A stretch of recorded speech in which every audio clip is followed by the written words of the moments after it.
Thank you for choosing pizza. Will this be for carry-out or delivery? Some businesses now seeing an uptick in customers as most call out for delivery. This as the influx in snowfall continues to keep people indoors, businesses busy, and delivery drivers on the road. Since we've came in, it's been pretty hectic so far, especially on days that is super snowy and school's out. Everybody wants pizza, they don't want to cook, and they don't want to go out. It hasn't stopped.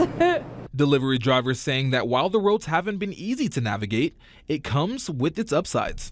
We're doing the best we can.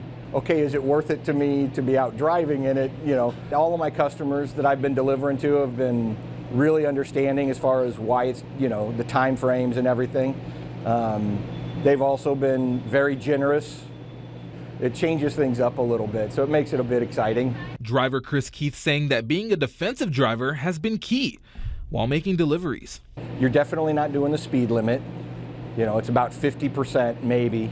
Overall, workers like the people at Pizza Hut say they're appreciative for the increase in business. We've been liking it, keeps us on our toes.